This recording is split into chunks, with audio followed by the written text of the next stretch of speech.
Olá, aluno, tudo bem? Seja bem-vindo à nossa primeira aula da disciplina de Geometria Plana. Eu sou a professora Mariana Ribeiro, estarei conduzindo você nessa disciplina, onde nós vamos trabalhar aí diversos conteúdos que envolvem a geometria. Eu sou doutoranda e mestra em Educação Matemática, também tenho graduação em Licenciatura em Matemática e é uma honra, um prazer estar aqui com você hoje.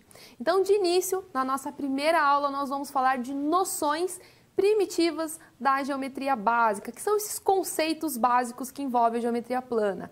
Trata-se aí de uma aula onde nós vamos trabalhar bastante a parte teórica, conceitos, questões aí que envolvem a parte inicial da geometria plana. Para que a gente possa se organizar melhor com relação a esse conteúdo, eu gostaria de apresentar o nosso resumo.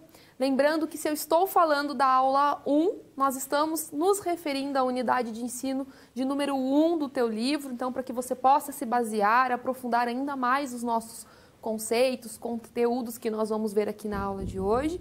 E nesta aula nós vamos aprender toda a parte aí sobre axiomas, postulados, teoremas aí relacionados aos elementos primitivos como ponto, reta e plano e algumas aplicações aí relacionadas ao dia a dia. Então, esses são os conceitos aí vistos que nós vamos ver então na aula de hoje. Lembrando que são conceitos extremamente importantes para que você possa aí dar continuidade nos estudos da geometria daqui para frente. Então, nós precisamos ter esses conhecimentos iniciais para que a gente possa aí dar conta de todo o conteúdo. De início, nós temos um contextualizando, alguns exemplos aí de objetos que a gente pode encontrar no nosso dia a dia e que a geometria está presente. Então, aqui a nossa primeira representação, nós temos uma bola. E quando nós olhamos para essa bola, desde a parte do seu formato, das figuras que compõem aí toda a superfície dessa bola, nós conseguimos observar pontos, retas, figuras geométricas. Então, olha só, uma figura tão simples, um objeto tão simples que a gente tem contato no nosso dia a dia e com tantas características geométricas aí presentes, então, nesse dia a dia, né? A outra representação que nós temos aqui é o nosso dado. Tá? Então, quando a gente pensa aqui no dado, nós também temos características, formatos que envolvem situações, figuras geométricas e que a gente também tem contato aí no nosso dia a dia. Outra característica que eu trouxe é um pouco da história, para que você possa entender de onde veio essas definições, esses axiomas que nós vamos falar aqui na aula de hoje. Então, por volta aí do ano 300 a.C., Euclides de Alexandria formalizou a geometria plana e organizou em definições, axiomas e teoremas. Então, quando a gente olha aqui para essas características que falam sobre os axiomas, os teoremas, eu gosto sempre de voltar e lembrar do quanto é utilizado os conceitos de geometria e eram utilizados antigamente. Então, vamos pensar numa pirâmide, vamos pensar nas plantações, né, de antigamente, o quanto o homem utilizava esses conhecimentos que envolvem a geometria para resolver alguns problemas do seu dia a dia. Aí veio Euclides e formalizou toda essa geometria, que é o que nós vamos discutir na nossa aula de hoje. Então, voltando, o que a gente tem aqui? Que são agregados a esta sequência os elementos como ponto, reta e plano, que são elementos que nós vamos discutir aí na aula de hoje. Tá? Então, só trazendo um pouco da contextualização, para que a gente possa entender aí sobre esse conceito histórico do quanto se utilizava a geometria e alguns conceitos que a gente vai discutir e aprofundar ainda mais na aula de hoje. Lembrando que nós vamos ter Kahoot, então olha aí, para quem não tem um aplicativo, pode também acessar o site kahoot.it. Temos aqui o código da nossa atividade, 331-118, então não perca tempo, se você não tem o aplicativo, já acessa o site, já digita o código para que você esteja pronto e preparado para que na hora que a gente for realizar a nossa atividade, você não perca tempo e consiga responder aí com agilidade e com certeza a nossa atividade que eu trouxe para que a gente possa deixar a nossa aula mais interativa. Então, eu espero que tenha ficado claro para você essa parte inicial, onde eu queria trazer para você um pouco mais sobre esse contexto histórico, né, esse início relacionado à geometria.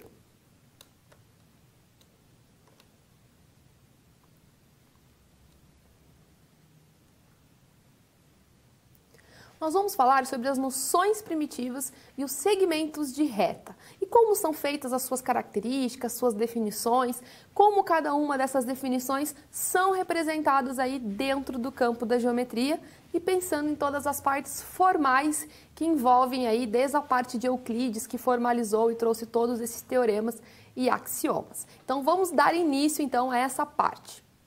O que nós temos aqui de início, né? Então, são os elementos primitivos. Quem são os elementos primitivos para que a gente possa dar início?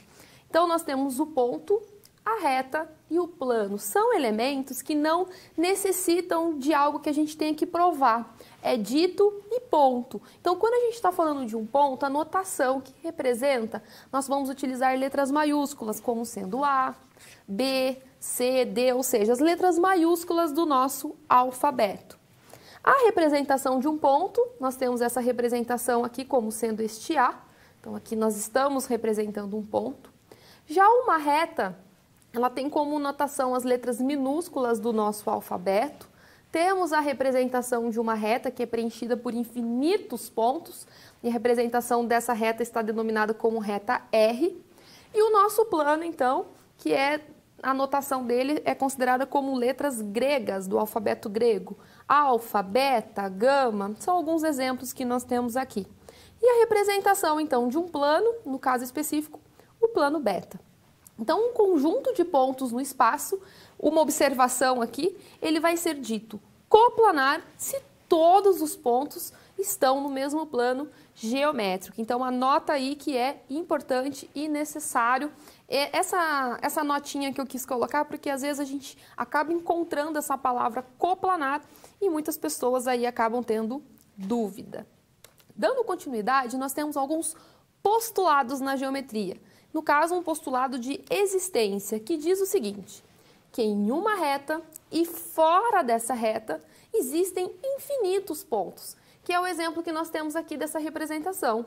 Temos a reta R e quando a gente começa a analisar essa representação, é possível observar pontos presentes nessa reta, assim como pontos fora dessa reta. Então, esse é um postulado de existência. Além desse de existência, nós temos o postulado de determinação da reta, que diz o seguinte, que em dois pontos diferentes, então nós temos o ponto V e X, passa uma e somente uma reta. Então, olha a nossa representação. Temos o ponto V e o ponto X. Quando a gente tenta passar algum segmento entre esses dois pontos, vai existir somente uma única reta que passa por esses dois pontos. Até temos aqui a anotação de como nós podemos escrever e representar.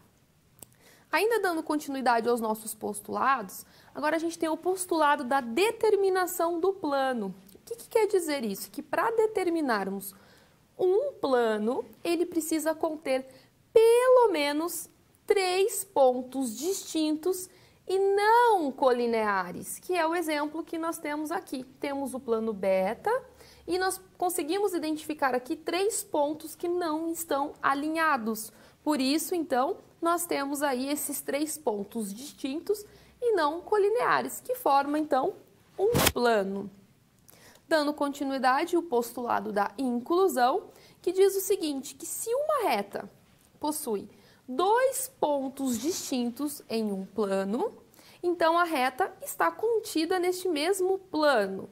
Olha lá, então nós temos a reta R, temos esses 2 pontos que perpassam, né? Então essa reta perpassa esses 2 pontos, só que ou a reta ou o ponto, se ele está contido nesse plano, então, se a reta está contida, os pontos também estão contidos. E se os pontos estão contidos, a reta também está, tá? Então é o postulado da inclusão. Então, esses são os postulados que nós temos que ter conhecimento, ter em mente, que provam algumas definições, algumas existências que nós vamos utilizar aqui na nossa disciplina. Então, esses são os postulados que vêm falando da existência dos pontos, a existência da reta e do plano. É importante, temos que pensar o seguinte, quando eu estou falando de conceito primitivo, ponto, reta e plano, é essa a definição e ponto. E acompanhado disso, vem os postulados, tá legal? Além dos pontos, nós temos aí as posições que as retas podem ter com relação uma à outra. Vamos imaginar duas retas e como elas podem se posicionar, que é o que nós vamos ver agora. Então, nós temos as retas concorrentes. O que são essas retas concorrentes? São duas retas com apenas um ponto em comum. Então, eu tenho a reta R e a reta S, e quando elas se encontram, elas formam um único ponto, neste caso, o ponto P. Tá? Outra característica é quando nós estamos falando das retas concorrentes perpendiculares. O que são essas retas concorrentes perpendiculares? Elas também se encontram, elas têm um único ponto de encontro, mas essa união forma 4 ângulos retos, ou seja, aquele ângulo que mede 90 graus. Então, essa é a diferença de quando nós estamos falando de retas perpendiculares. Além dessas retas, nós temos as paralelas. Quem são as retas paralelas? São duas retas que somente são coplanares, só que a interseção dela vai ser vazia, ou seja, elas são ou elas podem ser coincidentes também. Então, elas são representadas por esse símbolo quando a gente encontrar R e esses dois tracinhos, quer dizer que um é paralelo ao outro, tá? Ou elas podem ser coincidentes. Aqui no caso a gente tem duas retas paralelas, quer dizer que mesmo que elas se estendam infinitamente, elas jamais terão um ponto de encontro. Temos a semirreta, que é uma reta que tem início, que vai ser marcado por um ponto, mas ela não tem fim, por isso que ela é denominada de semirreta. É uma linha que apresenta somente uma direção e sentido, e ele vai partir de um ponto de origem. No caso aqui eu tenho uma semirreta AB. O que quer dizer isso? Quer dizer que ela tem início em A e ela tem esse sentido ali com a direção do B, mas ela não tem fim, ela tem somente início. Dando continuidade, nós temos o segmento de reta. O que é um segmento de reta? Então, a gente tem uma reta T e temos dois pontos distintos, O e P. Então, esses dois pontos pertencem a essa reta, tá? E considera-se, então, um segmento de reta esse conjunto de pontos que está localizado aqui entre esses dois pontos. E a notação, quando a gente trabalha com segmento, vai ser O, P, e tem que ter aquele tracinho em cima, que é aquele pedaço, né, que tem infinitos pontos dentro. A gente tem o ponto médio, que quando a gente tem um segmento CD, que é essa representação que nós temos, a gente diz que esse ponto M aqui é um ponto médio se ele estiver bem no meio entre esses dois pontos. Ele divide ambas as partes em pedaços em medidas iguais. Além disso, temos os segmentos consecutivos, que diz o seguinte, que a extremidade de um segmento coincide com a extremidade do outro. O que a gente pode observar? Nós temos um segmento BA e um segmento BC. Então, a gente consegue observar que tem uma extremidade em comum. O mesmo acontece nessa representação aqui. Os segmentos colineares, eles são segmentos que pertencem à mesma reta. Então, a gente pode observar aqui CD, EF, eles estão presentes numa mesma reta. E para que a gente possa aí, então, fechar aí, né, essa característica, esse bloco, nós temos aí os segmentos adjacentes, e esses segmentos adjacentes não necessariamente são consecutivos e colineares, mas eles têm apenas uma extremidade em comum. E os segmentos congruentes aí, que são dois ou mais segmentos de reta que possuem o mesmo comprimento, ou seja, a mesma medida. Então, eu espero que tenha ficado claro para você essas características relacionadas, então, aos elementos primitivos, aos segmentos de reta e como as retas podem se comportar entre si.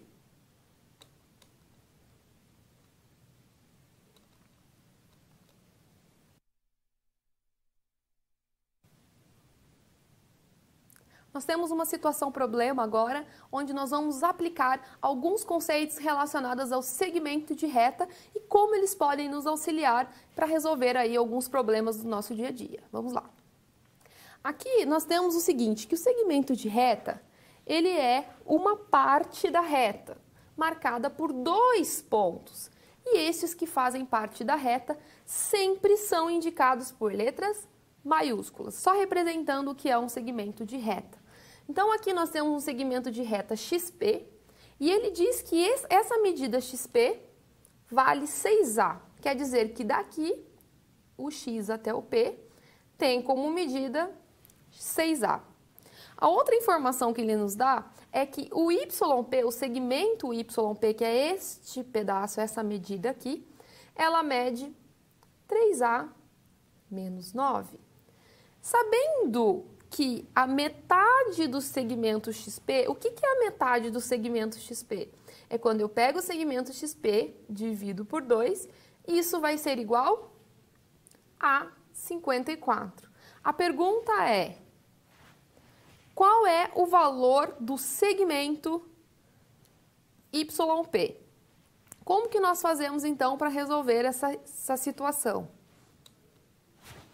Então, lembrando que nós tínhamos o seguinte, nós temos que o XP, o segmento XP é igual a 6A. O segmento YP, que é outro segmento, conforme a gente acabou de tirar essas orientações da nossa atividade, é 3A menos 9. Só que nós temos uma informação importante, em que o XP dividido por 2 é igual a 54. E a pergunta é a seguinte, quanto mede o segmento YP? Primeiramente, o que nós temos aqui? Nós temos algumas variáveis aqui, algumas equações que nós podemos utilizar, mas se eu tenho que esse XP, ou seja, a metade dele é igual a 54, eu sei que o XP é 6A, então eu vou substituir no lugar do XP, 6A sobre 2, que é a metade, e isso é igual a 54. 6 dividido por 2, 3A, que é igual a 54. Para eu simplificar esse 3 desse lado da igualdade, eu tenho que dividir o outro lado da igualdade também por 3. 3 dividido por 3, A. 54 divididos por 3, nós vamos ter como A igual a 18. Agora que eu já tenho o valor de A e eu tenho que encontrar esse valor de YP, eu vou substituir esse valor de A aqui na minha equação, onde eu vou encontrar o valor do meu YP. Então, eu tenho que o YP, segmento, vai ser igual a 3 vezes, quem é o meu A, que eu acabei de encontrar? 18, menos 9. Segmento YP vai ser igual a 3 vezes o 18, 54, só que menos 9, então o segmento YP vai ser igual, então, a 45. Então, o que foi possível observar? Que nós, utilizando esses conceitos relacionados aos segmentos, nós conseguimos aí encontrar a resposta deste comprimento, dessa medida. Importantíssimo quando a gente está trabalhando com um tipo de atividade, um tipo de problema dessa forma. Organize os dados, tente registrar, colocar no papel o que você quer, o que você tem, para que você consiga identificar qual é a melhor forma, então, de resolver uma atividade dessa forma, onde nós temos aí diversos dados e precisamos ter conhecimento com relação a esse comprimento, a essa medida aí de segmentos. Espero que tenha ficado claro para você essa resolução.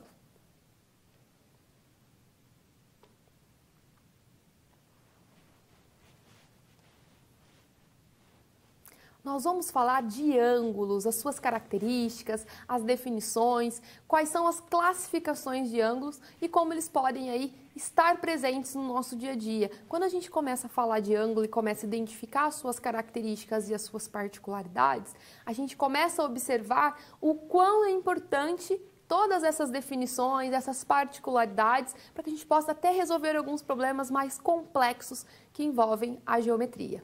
Vamos então entender o que é um ângulo.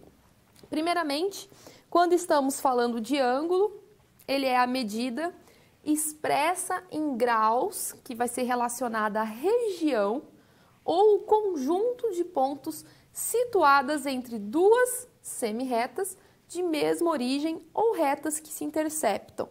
Então, aqui nós temos exemplo de um ângulo onde a gente tem essa origem aqui, ela é denominada como vértice, Então, nós temos aqui uma semirreta que compõe um dos seus lados e aqui outra semirreta que parte dessa origem, né, desse vértice, que também compõe. Essa região interna que nós temos aqui, ela é denominada então de ângulo. Neste caso, ela tem como medida 30 graus, tá? E quando a gente vai trabalhar com notação de ângulo, no caso específico desse que nós estamos trabalhando, a notação dele vai ser A.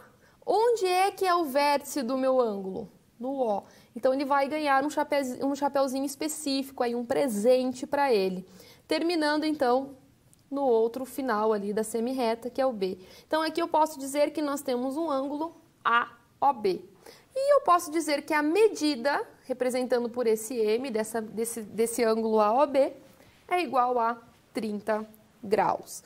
Além disso, nós temos algumas classificações de alguns ângulos, que é muito comum a gente utilizar esses ângulos, mas às vezes a gente não consegue, a gente não conhece aí todas as suas nomenclaturas e classificações. Então, nós temos o ângulo nulo, que é um ângulo que mede 0 graus.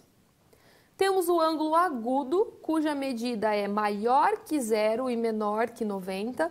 Cuidado aqui no ângulo agudo, porque ele não pode ser igual a 0 e nem igual a 90. Ele está entre 0 e 90. Aqui um exemplo, 45 graus. Perfeito, ele é um ângulo agudo. Já o ângulo obtuso, a medida dele está entre 90 e 180.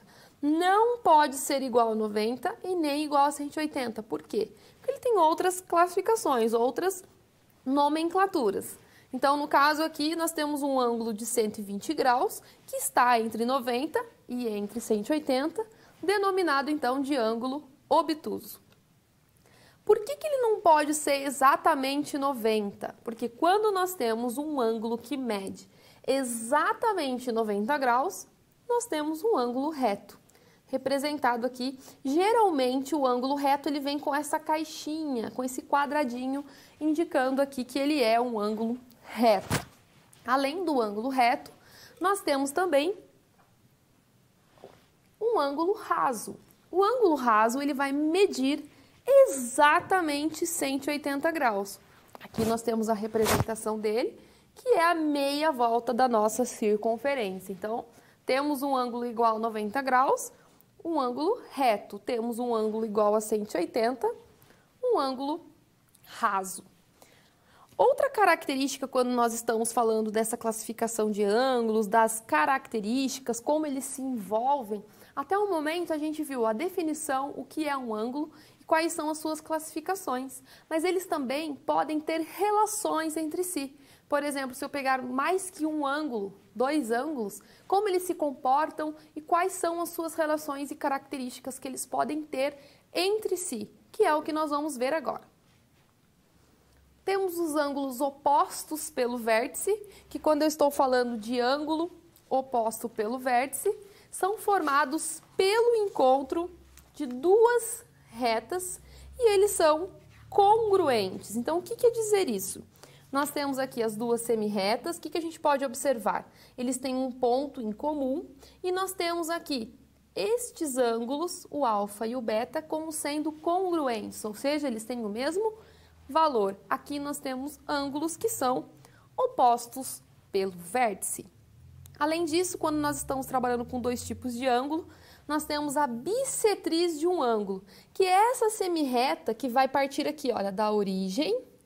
Olha aí a minha semirreta. E o que ela faz com o meu ângulo? Este ângulo maior que nós tínhamos aqui, ele é dividido em duas partes congruentes, ou seja, dois ângulos congruentes. Então, aqui nós temos um ângulo de 60 graus e aqui outro ângulo de 60 graus. Então, neste caso específico, nós temos aí a bissetriz de um ângulo, tá?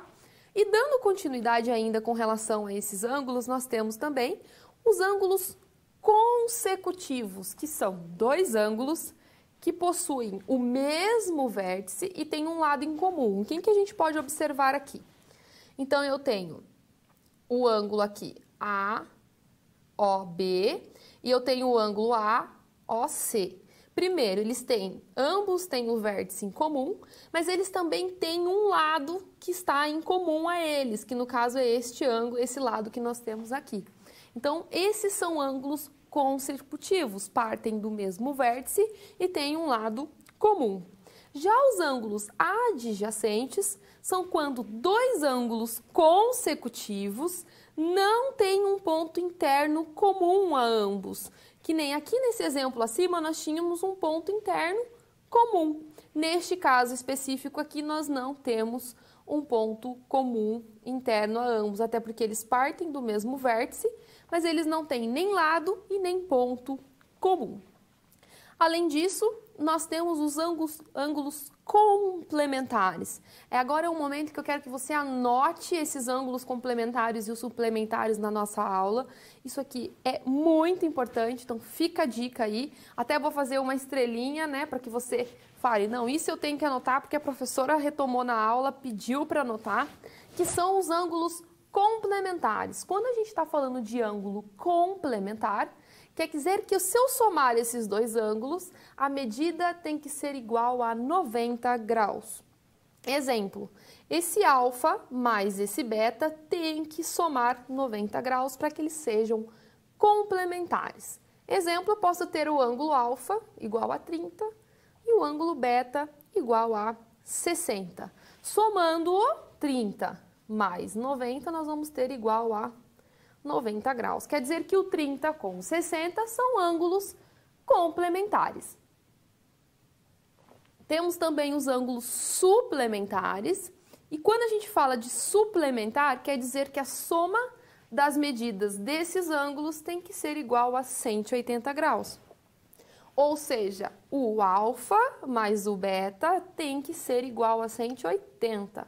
Olha um exemplo, se o meu alfa for igual a 120 e o meu beta for igual a 180. Somando esses dois ângulos, nós temos como total 180 graus. Quer dizer, então, que nós temos dois ângulos, 120 com 60, são ângulos aí suplementares. Então, não quero que você esqueça mais, e isso anote no seu caderno, que quando nós estamos falando de ângulos complementares, a soma desses dois ângulos tem que ser igual a 90 graus. Ângulos suplementares, a soma tem que ser igual a 180 graus. Eu espero que tenha ficado claro para você essa parte onde nós viemos falando aí toda a parte de ângulos, suas classificações e algumas posições que eles podem ter entre si.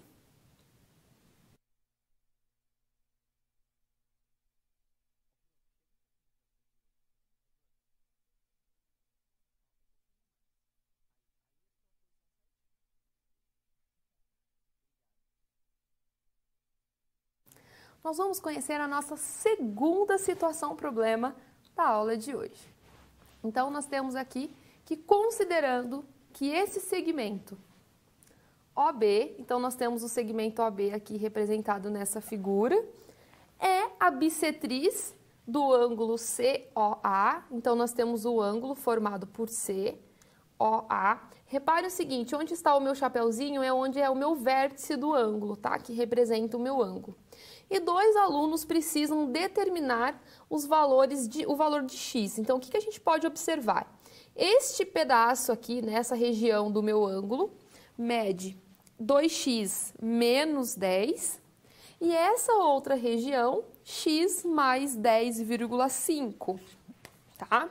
Então, diante disso, o que esses alunos concluíram? Né? Que para determinar o valor de x, cada um dos alunos realizou um procedimento. Então, nós temos o aluno A e o aluno B, que tentaram resolver aí essa atividade. E como que eles fizeram e qual que foi os procedimentos que cada um deles utilizou, e a gente vai entender quem acertou e quem não acertou. O aluno A, ele falou o seguinte, eu vou somar as medidas dos ângulos AOB, então olha lá, AOB, mais a medida do BOC, e vai igualar a 180 para encontrar aí esses valores de x. O outro aluno, o aluno B, ele diz o seguinte, vou igualar as medidas desses dois ângulos, eu vou igualar a medida desse ângulo com a desse para poder determinar então o valor de x. Primeiro, o que nós temos que pensar? Se eu estou falando que aquele segmento que está dividindo o ângulo é uma bissetriz, o que uma bissetriz, qual é a propriedade de uma bissetriz do ângulo? Quer dizer que ela vai dividir o ângulo em duas partes congruentes, ou seja, uma igual à outra. Então, ela não está falando que vai ser, esses dois ângulos são suplementares para que a gente iguale a 180 graus. Não, está falando que é uma bissetriz, então a gente tem que a metade do ângulo ali, aquele pedaço do ângulo é igual ao outro. Então, neste caso específico, já analisando quem tomou o melhor caminho, voltando, o que nós temos aqui, quando a gente volta ao quadro? Quer dizer que o aluno B é que realizou aí, que tomou a primeira decisão e está correto. Então, a gente já sabe qual é o procedimento que nós temos que tomar. Considerando que nós vamos igualar, então, essas medidas desses ângulos. Mas, qual é o valor de x? Né? Como que a gente faz e realiza todo esse procedimento? Primeiramente, nós temos que esses ângulos, né, são iguais, são congruentes, então nós vamos igualá-los. O ângulo AOB, quem é o ângulo AOB? X mais 10,5, então nós estamos colocando esse valor aqui. Quem é o ângulo BOC? 2x menos 10.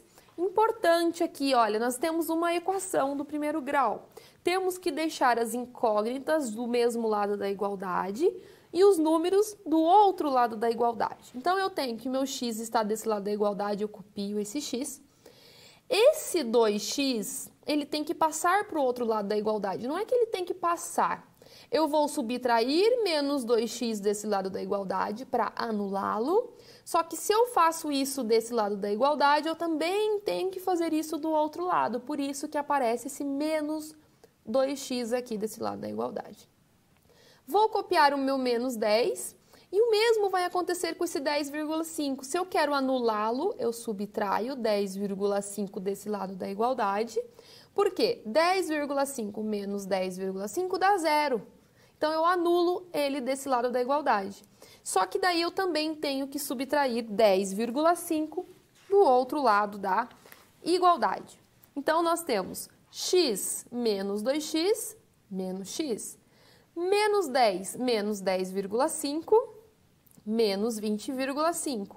Eu não posso ficar com esse x negativo, então eu tenho que multiplicar todo mundo por menos 1. Menos 1 vezes menos x, x. Menos 1 vezes menos 20,5, 20,5. Quer dizer que a medida, o valor do meu x é 20,5. Mas eu posso também provar se é válido a questão da minha bissetriz. Como que nós podemos fazer isso? Substituindo no lugar do x, então 20,5. Eu não tenho que a medida do ângulo AOB é x mais 10,5? Então, no lugar do x, eu vou substituir 20,5 mais 10,5, que vai ser igual a 31. Quer dizer que este ângulo aqui é igual a 31 graus.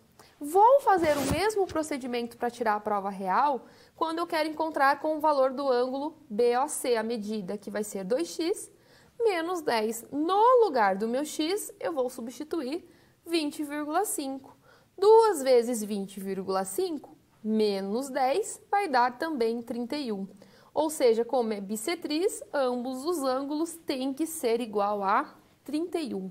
E se eu quiser achar aqui a medida deste ângulo maior, né? Então, eu tenho que um dos ângulos é 31, o outro também é 31.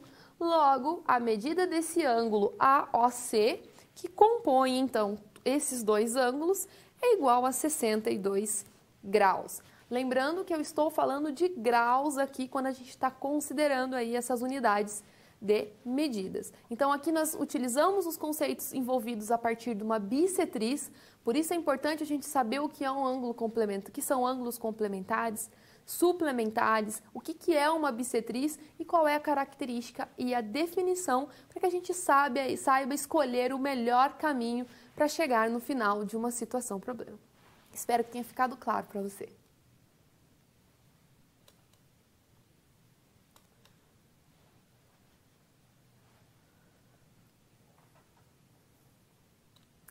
Olá, aluno! Nós temos agora um momento para que a gente possa interagir e participar da nossa aula de hoje. Nós temos agora um Kahoot, então retomando, lembrando aí para quem então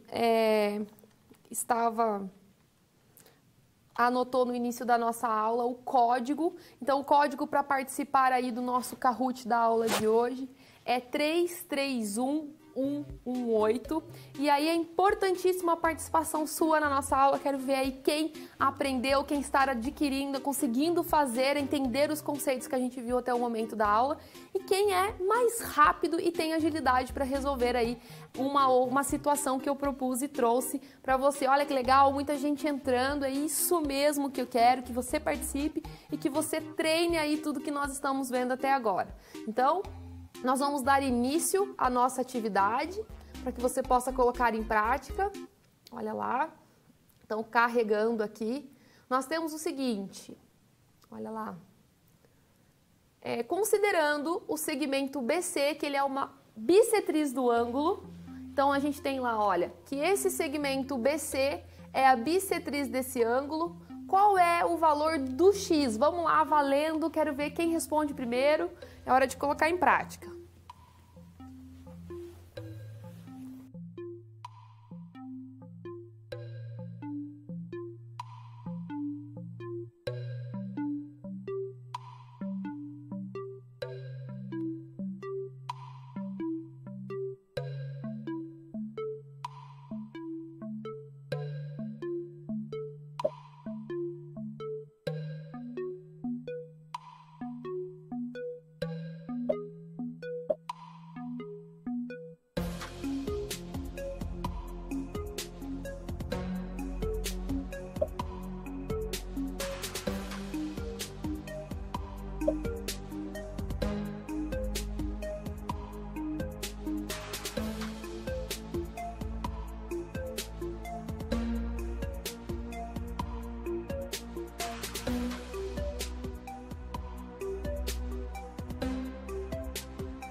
Então, nós temos aí tempo encerrado da nossa atividade. Olha que legal, temos aí 4 pessoas que acertaram a alternativa correta. É isso mesmo, a alternativa correta é a letra A.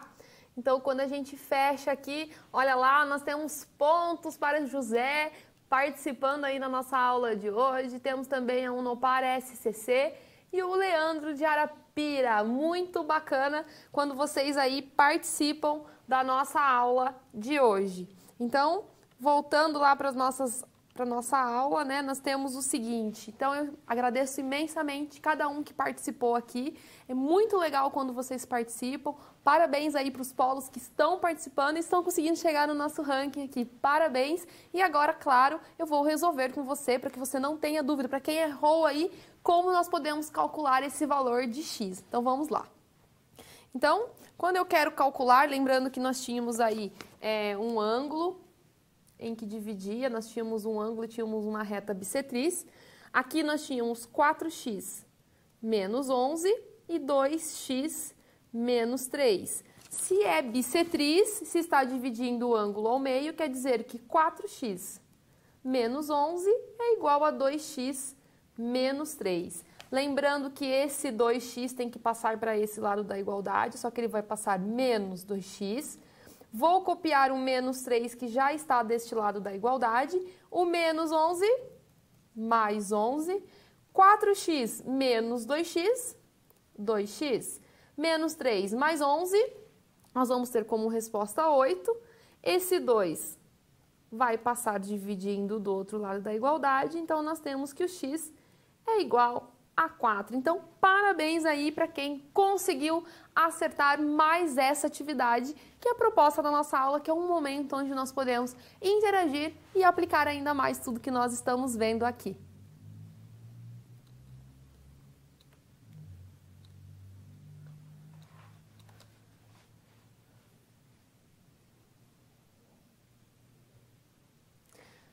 Então, agora nós vamos falar de triângulos. É isso mesmo, nós vamos conhecer qual é a característica, a definição de um triângulo, as suas características e as suas denominações, porque você sabia que dependendo da medida do lado, da medida do ângulo, cada triângulo tem um nome e uma característica diferente. Vamos lá então, mas antes entender o que é um triângulo.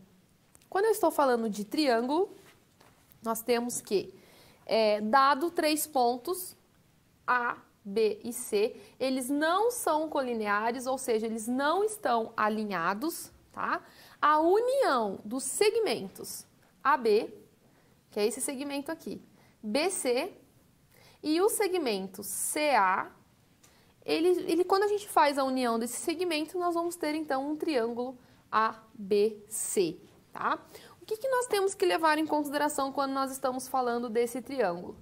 Para que exista um triângulo, a gente tem que entender que só vai existir se a soma de 2 lados deles for maior que o terceiro. Então, por exemplo, se eu somar esses 2 lados, AB e AC, e for maior que o terceiro, e assim sucessivamente com todos os outros lados, nós temos um triângulo. Até uma atividade que eu gosto de propor bastante quando eu estou trabalhando com os meus alunos, é pedir para você tentar construir, pega uma régua, tenta construir um triângulo com segmento 2, 4, 5. Começa a brincar com os segmentos que vai chegar um momento que vai ter alguns segmentos que não se fecham. Então essa é a propriedade de desigualdade triangular que a gente tem que levar em consideração quando nós estamos falando aí de triângulos, tá bom? Dando continuidade, nós precisamos agora conhecer as suas classificações. Primeiro, quanto ao comprimento dos lados. Então, quando a gente tiver um triângulo com os 3 lados iguais, até esse risquinho aqui identifica qual é a medida dos lados. Então, aqui a gente pode observar que esses 3 lados são iguais. Triângulo que tem 3 lados iguais, equilátero. Esse é o nome do nosso triângulo. Triângulo que tem 2 lados iguais, com um diferente, é denominado de triângulo isósceles. E o triângulo que tem 3 lados diferentes, olha lá, todos os seus lados são diferentes entre si, nós temos então o triângulo escaleno, tá? Então, essas são as classificações de um triângulo com relação ao comprimento dos seus lados. Temos também agora a classificação de um triângulo quanto à amplitude dos ângulos. Então, dependendo da medida do ângulo que nós tivermos internamente, nós temos aí a classificação de um triângulo.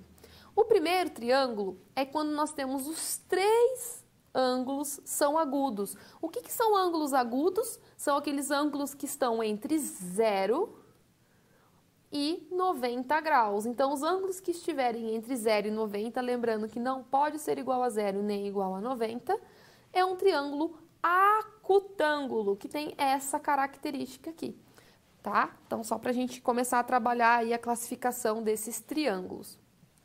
Quando nós tivermos um triângulo que contém um de seus ângulos internos como sendo o ângulo reto, o que é o ângulo reto? É aquele ângulo que mede 90 graus.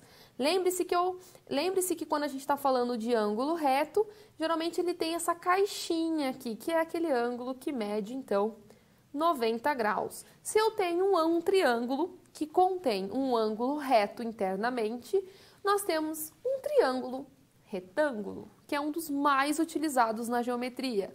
Até quando a gente fala do triângulo retângulo, eu gosto sempre de puxar uma atenção para ele, por quê? Que é um conteúdo que nós vamos ver aí em outras circunstâncias, né, mais aprofundadas na geometria, é a base aí de toda a parte da trigonometria, desde a parte do teorema de Pitágoras, que parte e utiliza esse triângulo retângulo, que é aquele triângulo que contém um dos seus ângulos internos como sendo 90 graus, tá legal? E dando continuidade, então, na classificação, nós temos aí o triângulo obtusângulo, ou seja, ele tem um ângulo obtuso na sua parte interna. O que é um ângulo obtuso? É aquele ângulo que fica entre 90 e 180 graus. Lembrando que não pode ser nem 90 e nem 180, porque 90 é o ângulo reto e 180 é o ângulo raso. Então, essas são as características e as classificações com relação aos ângulos, as medidas, as classificações com relação aos triângulos. Isso aqui é bem importante porque muitas atividades, muitos exercícios trazem no enunciado, às vezes, tem um triângulo isósceles, tem um triângulo retângulo. Se eu não sei a característica daquele triângulo, eu não consigo resolver a atividade. Por quê? Bem, se eu estou trabalhando com um triângulo isósceles, quer dizer que ele tem dois ângulos e dois lados iguais, dois lados congruentes. Então, a partir dali eu já consigo trabalhar a definição, até mesmo quando eu quero encontrar a medida de ângulo. Lembrando que, quando eu estou falando de triângulo, a soma dos ângulos internos de um triângulo é igual a 180 graus. Informação bem interessante aí, porque pode ajudar a gente a resolver diversas situações. E para finalizar, nós temos um exemplo onde nós vamos aplicar aí, então, essas informações que nós vimos até o momento. Então, nós temos dois triângulos e eles apresentam as seguintes características. O primeiro triângulo possui um ângulo de 90 graus. Qual é o triângulo que possui um ângulo de 90 graus? É o triângulo retângulo, aquele que possui lá o ângulo reto. Já o segundo possui dois ângulos internos igual a 40 graus. Qual é o triângulo que tem dois ângulos congruentes, dois ângulos iguais? É o triângulo isósceles, porque ele tem dois lados iguais, consequentemente, ele tem aí dois ângulos iguais. Então, a classificação respectiva desses triângulos são retângulo e isósceles, ou seja, letra D. Então, eu espero que tenha ficado claro para você esse conceito que a gente viu aí a partir dos triângulos, como eles se comportam e as suas classificações.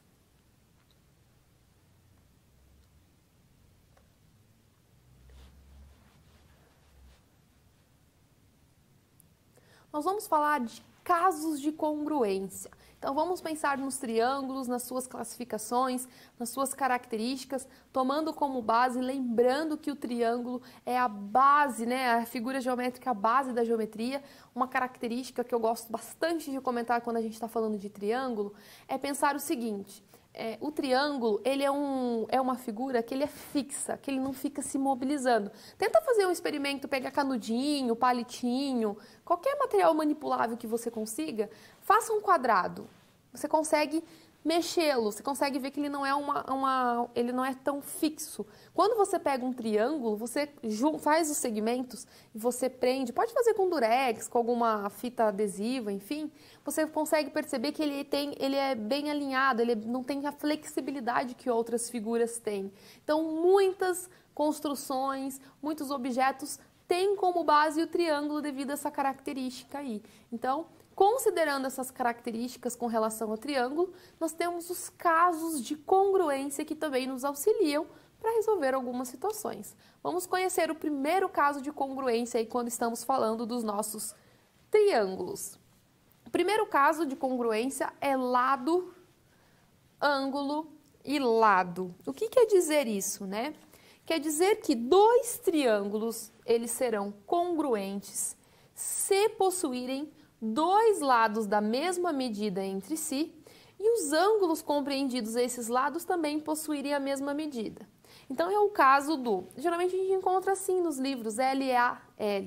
Quer dizer que ele tem um lado com a mesma medida, o outro lado também tem a mesma medida e este ângulo formado por esses dois lados também tem a mesma medida. Então, eu posso dizer que esses dois triângulos são congruentes. Ou seja, nós temos o primeiro caso, lado, ângulo e lado.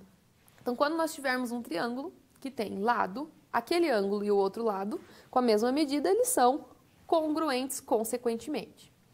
O segundo caso que nós temos é o lado, lado e lado. É quando ele tem os três lados com a mesma medida. Eles também serão congruentes. Então, nós temos aqui esse lado BC mede 4, assim como o B', C' também mede 4.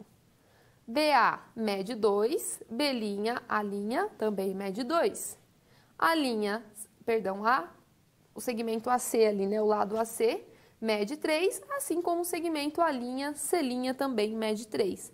Então, os três lados têm a mesma medida, quer dizer que esses dois triângulos são, então, congruentes. Concluindo, então, o nosso segundo caso de congruência. Já o nosso terceiro caso, nós temos aí ângulo, lado e ângulo. Então, se possuir dois ângulos e o lado adjacente a eles congruentes, quer dizer que nós também temos um caso de congruência. Então, olha lá, eu tenho. O que é o lado adjacente? Quando a gente está falando de lado adjacente, é aquele lado que está bem coladinho e grudadinho com o meu ângulo. Então, eu tenho o ângulo EFG, que mede 55 graus, e o ângulo F', também medindo 55 graus, que são congruentes. Eu tenho o ângulo FGE, que mede 30 graus, com o ângulo F'G', E' medindo 30 graus. E o segmento que está coladinho com os dois ângulos mede 7, assim como na outra representação também medem 7. Aqui eu quero chamar bastante atenção, porque reparem o seguinte, pegadinha, tem muita atividade, muito exercício que acaba aparecendo isso. Reparem que a forma com que está sendo apresentada essas minhas figuras, elas estão invertidas, fazendo com que a gente se iluda, né, que tem uma visão de ótica.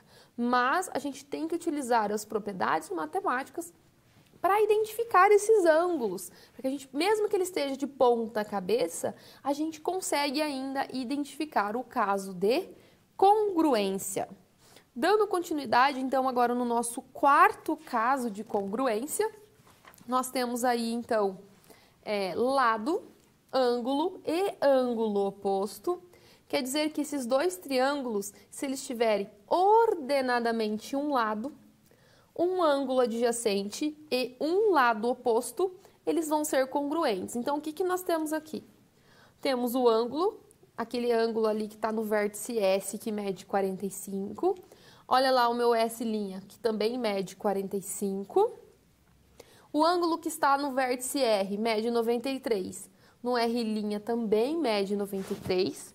Mas ele tem olha, aqui nós temos o ângulo de 45. Para o ângulo de 45, ele é adjacente, né? Esse segmento 5. Mas ele é oposto ao outro ângulo 93. O mesmo vai acontecer aqui, adjacente a este ângulo 45 e oposto ao outro ângulo que também mede 93.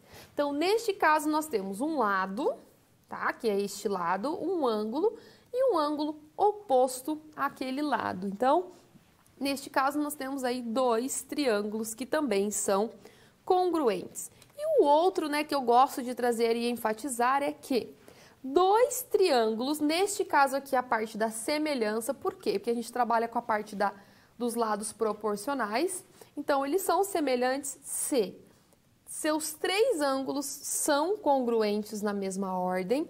Então, olha o que nós temos aqui. Aqui no vértice B, nós temos um ângulo que mede 65 graus. No vértice A, 75 graus. No vértice C, 40 graus. O mesmo vai acontecer com esse triângulo menor. No vértice E, 65, que são congruentes. No vértice D, 75 também, marcando a congruência. E o mesmo acontece aqui no meu vértice F, marcando 40 graus. Mas, veja bem o que acontece com os meus lados. Quer dizer que os lados são proporcionais. Por que eles são proporcionais? Porque existe uma razão entre eles.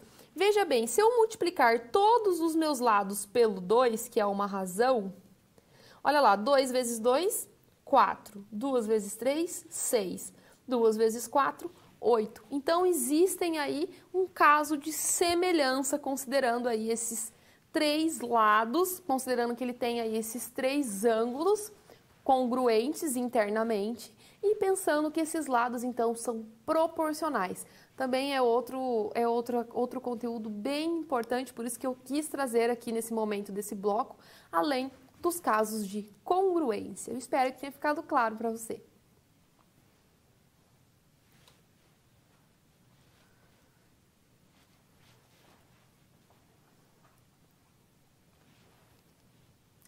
Nós vamos conhecer a nossa terceira situação problema, onde nós vamos aplicar mais alguns conceitos relacionados à nossa geometria. Vamos lá. Então, para aumentar a produtividade de uma horta, você precisa calcular as medidas tendo base num sistema de irrigação por gotejamento, em que os canos compõem aí dois triângulos com a mesma medida, com as mesmas dimensões. Isso é extremamente importante. Ele tem as mesmas medidas. Então, nós precisamos identificar quais são os lados aí, de acordo com as características dos ângulos, para que a gente possa identificar qual lado é igual a qual lado, tá? Os dois triângulos, eles se encontram em suas extremidades. Então, é o que acontece aqui, nesse ponto O, nesse ponto de intersecção.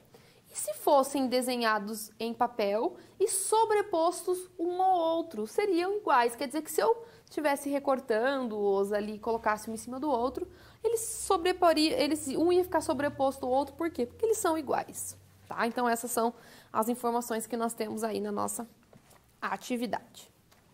Dando continuidade, seguinte, quais são as medidas dos lados BO e CD? Então, voltando, o BO é este segmento que nós temos aqui e o CD é este segmento que nós temos aqui, tá? Primeiro de tudo, qual é a medida de cada um deles e para isso a gente precisa identificar aí qual é a medida do X e qual é a medida do Y. Claro que quando a gente faz a análise da figura, já identifica qual ângulo é congruente com o outro e tudo mais, a gente já consegue identificar a medida de cada um dos lados, mas para isso a gente vai encontrar então os valores de X e de Y.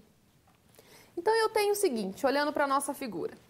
Reparem que este ângulo é congruente com este ângulo. Este ângulo, congruente com esse. E este lado tem a mesma medida que esse. Então, essas são as primeiras informações que nós temos. Então, a partir dessa análise do desenho, nós podemos concluir que esse segmento AB, que mede 46, é igual ao segmento, então, CD, tá? Primeira parte aí que nós temos que identificar, tá? Esse segmento AB, que é igual ao segmento CD, nós temos que o 46 é igual ao 6y mais 4, que é o que nós estamos preenchendo aqui. Como que eu faço para encontrar, então, o valor deste meu y? Nós temos que esse 4 vai passar para o outro lado da igualdade, subtraindo, que vai ser igual ao 6y. 46 menos 4, 42. Eu só inverti os lados para que ficasse mais fácil, tá? Mas, na verdade, ele ia ficar assim, olha, 42 igual a 6y. Aí, como a gente pode trocar ambas as partes para cada lado da igualdade sem alternar, né, o sinal, eu posso dizer que 6y é igual a 42, tá? Só foi o que eu fiz aqui na linha abaixo. Esse 6y vai passar dividindo o meu 42. Então, 42 dividido por 6, nós vamos ter como resposta do meu y igual a 7, tá? Então, eu já encontrei a medida do meu y.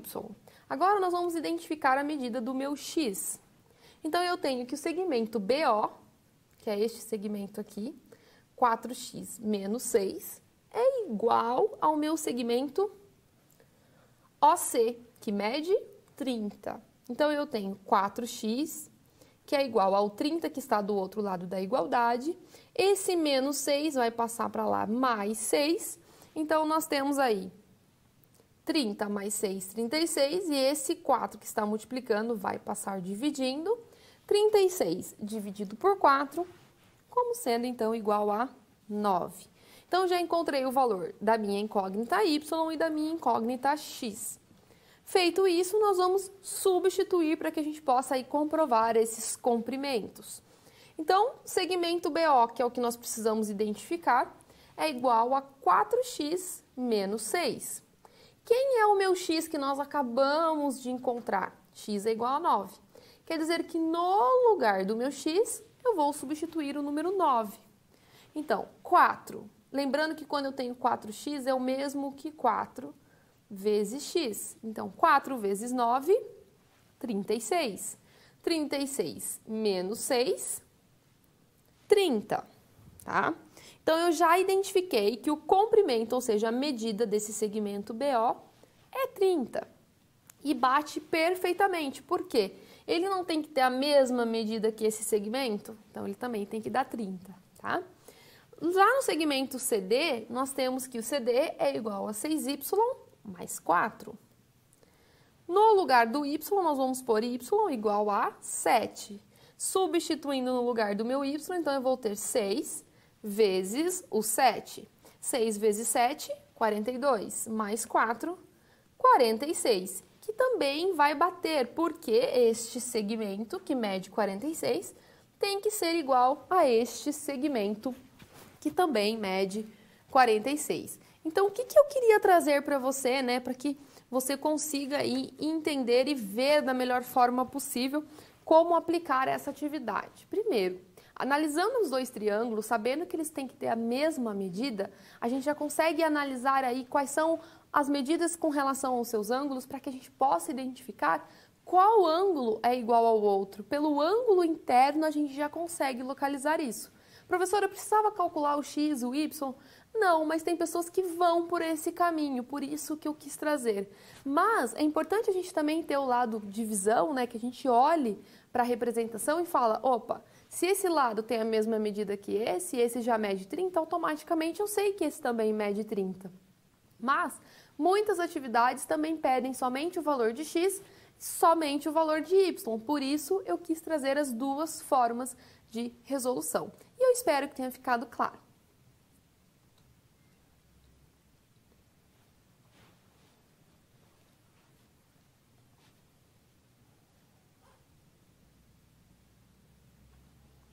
Agora nós temos um exercício, uma atividade que eu quis trazer no momento da nossa aula, para que a gente possa aí aplicar os conceitos relacionados à geometria e entender como resolver essa outra atividade. Vamos lá.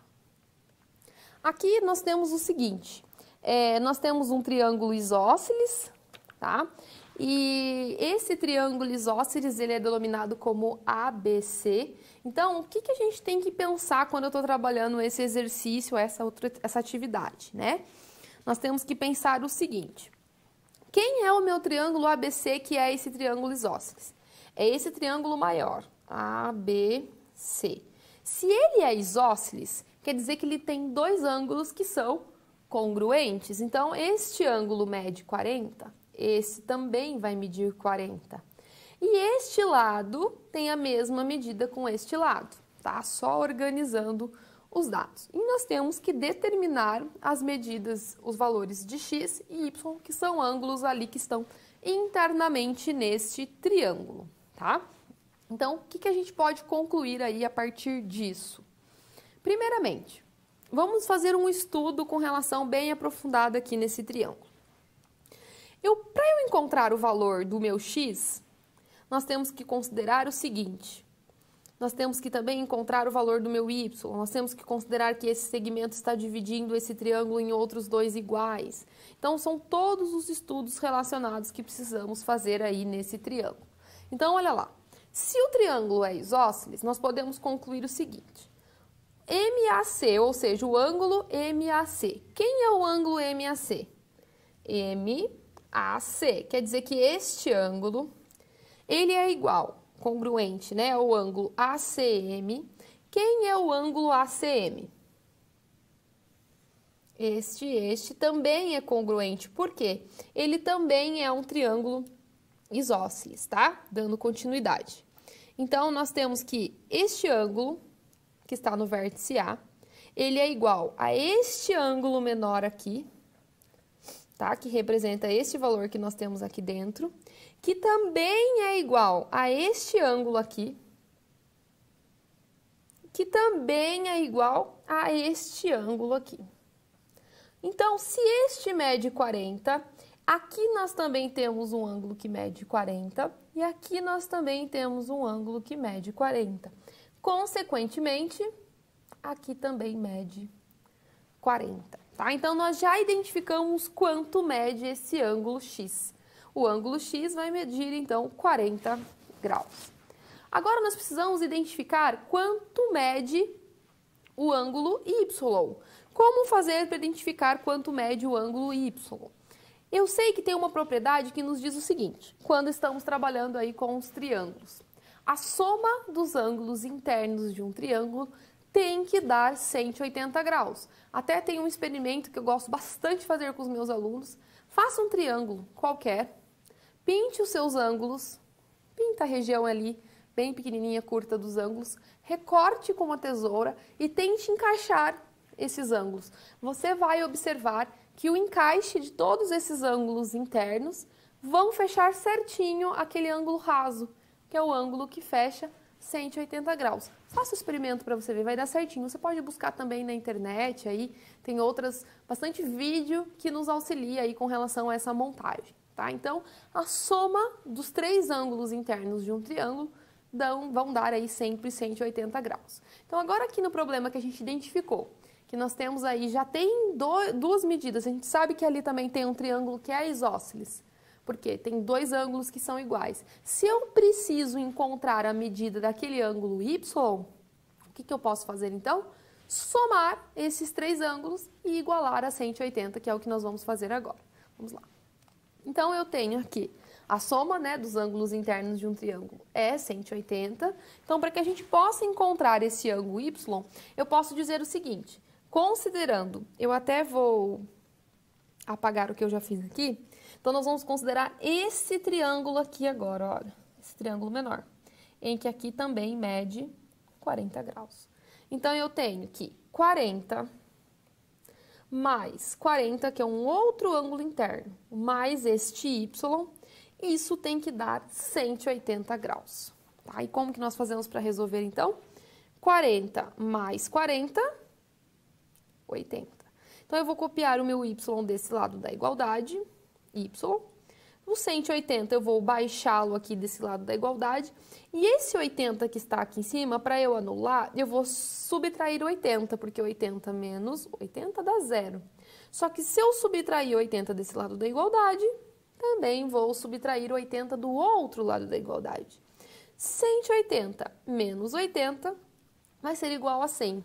Quer dizer que o meu x, então, mede 40, olhando aqui a parte das semelhanças, dos ângulos, casos de congruência, e o meu y mede 100. Então, eu utilizei essas características que envolvem, então, as propriedades com relação à congruência, aos ângulos, para resolver essa situação. Por isso que é importante a gente conhecer a característica. Imagine, se eu não sei o que é um triângulo isósceles, eu já não sei resolver essa atividade. Eu já não sei identificar o que tem de característica e o que não tem nesse triângulo. Eu vou olhar e falar assim, meu Deus, o que é um triângulo isósceles? O que isso pode trazer para mim? De cara, eu já posso dizer que tem 2 ângulos ali que são congruentes. 2 lados também são congruentes. Consequentemente, vou trabalhando os ângulos, as suas semelhanças, as suas congruências, para ir encontrando outros ângulos dentro do triângulo. E claro, a partir do momento que eu já tenho 2 ângulos de um triângulo, o terceiro eu posso optar aí e aí encontrá-lo a partir da soma dos seus ângulos internos. Então, queria deixar bem claro para você a importância de você ter esses conhecimentos. É um momento de você estudar, de pegar o teu material, realizar as atividades, colocar no papel, treinar essas atividades. Muitos alunos olham para mim e falam assim, professora, como que eu faço para identificar qual é o tipo de caso? Como que eu sei que ele é semelhante quando ele é congruente? O que eu utilizo ou não? É na prática, é praticando, é resolvendo atividade, colocando a mão na massa e tirando as suas dúvidas para que você consiga resolver aí as atividades. E claro, vai ter alguns desafios. Eu mesma às vezes pego algumas atividades que eu fico pensando e viro de um lado e viro do outro. Então a gente precisa começar a desenvolver essas habilidades, tá legal? Espero que tenha ficado claro para você essa resolução.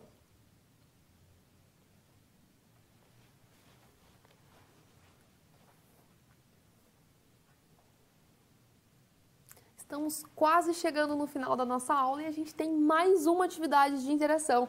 É isso mesmo, agora é o momento de você colocar a mão na massa, discutir com o seu colega e resolver essa atividade que eu trouxe para você, colocando em prática tudo que nós vimos aqui na aula de hoje. Vamos lá? Então, nós temos uma atividade aqui simples, bem objetiva, onde nós temos aqui dois triângulos, tá? Considerando aqui que ele já tem alguns lados, alguns ângulos aí, aqui formam um ângulo de 90 graus, trazendo algumas informações que pode auxiliar na resolução dessa atividade. E eu quero simplesmente que você determine o valor de x e o valor de y, utilizando os conceitos que nós vimos aqui no momento na nossa aula de hoje. Discuta, contribua, manda suas contribuições, as suas respostas, que daqui a pouco a gente volta.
Espero que você tenha conseguido resolver essa atividade utilizando os conceitos que a gente viu aqui no momento da nossa aula, pensando aí nos casos de congruência, como que a gente pode trabalhar aí as proporcionalidades.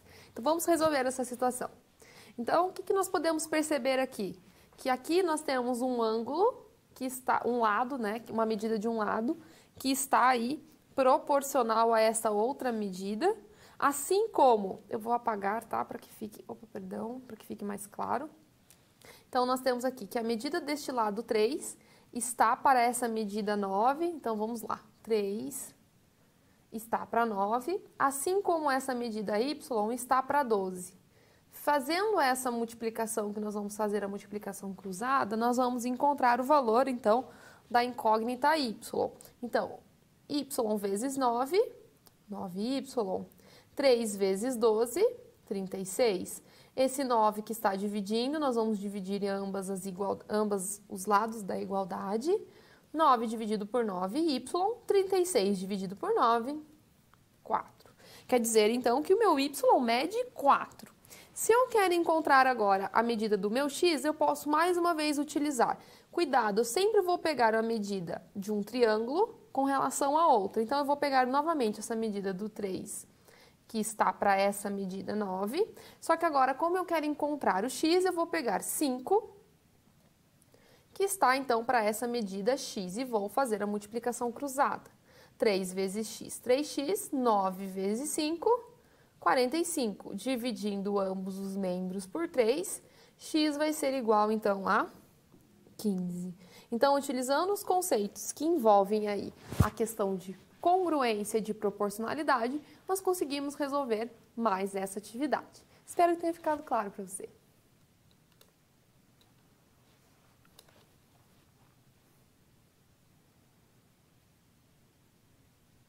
Nós vamos fazer uma revisão, um fechamento de tudo que nós vimos na aula de hoje, trazendo então e resgatando os principais conhecimentos relacionados aí aos conceitos primitivos, triângulos, casos de congruência. Vamos lá. Primeiramente, recapitulando essa parte aí que traz os elementos primitivos, desde a parte aí do ponto, da reta e do plano, e como esses elementos primitivos são representados desde a parte da sua notação e representação, lembrando a representação do ponto, a representação da reta e de um plano, tá? Então, recapitulando esses conceitos, que são aí os conceitos iniciais que envolvem a nossa geometria. Aqui nós vamos trazer aí as classificações com relação aos nossos ângulos, quando nós temos um ângulo igual a 90 graus, que é denominado de ângulo reto, um ângulo que está entre 0 e 90 graus, lembrando que não pode ser nem igual a 0, nem igual a 90. Aqui nós temos um exemplo de 45, é um ângulo agudo. Aquele ângulo que mede 180 graus é o ângulo raso. O ângulo que está entre 90 e 180 não pode ser 90 e nem 180. No caso aqui temos o exemplo do ângulo que mede 130, é um ângulo obtuso. Temos a classificação, né, de quando nós temos dois ângulos que são suplementares, ou seja, a soma desses dois ângulos tem que ser igual a 180 graus. 120 mais 60, temos dois ângulos suplementares. E ângulos complementares, que é quando a sua soma resulta, então, em 90 graus. Aqui, 45 mais 45, resultando em 90 graus. Dois ângulos complementares. Mais uma parte aqui, lembrando da característica de quando nós estamos falando aí das classificações de triângulos, nesse caso, considerando os seus lados. Temos, então, o triângulo que tem todos os seus lados aí, então, diferentes. Nós temos o triângulo escaleno, dois lados iguais e um diferente, triângulo isósceles, e todos os lados iguais com as mesmas medidas, nós temos aí, então, o nosso triângulo equilátero. Só retomando ainda mais essa característica de quando nós estamos falando dos triângulos, lembrando com relação às amplitudes dos seus ângulos, nós temos aí, pensando no tamanho, na medida dos ângulos, nós temos também os triângulos acutângulo, retângulo e obtusângulo. Então, esses foram os conceitos que nós vimos aqui na nossa aula de hoje. Passamos aí por todas as questões relacionadas aos elementos primitivos. Importante retomar a questão dos postulados, o quanto Euclides foi importante aí na formalização da geometria, que resgatou os conceitos utilizados antigamente, né, pelo homem para a sua sobrevivência, formalizando aí todos esses conceitos e trazendo aí de forma perfeita e magnífica que é a geometria para nós aqui que estamos estudando esse conteúdo riquíssimo. Então, gostaria de agradecer aí a participação, né, a presença de cada um. Deixar uma dica: é hora de aplicar, fazer atividades, estudar o seu material complementar, seja o livro, realizar as atividades, e do fundo do meu coração eu desejo um ótimo estudo. Muito obrigada e até uma próxima.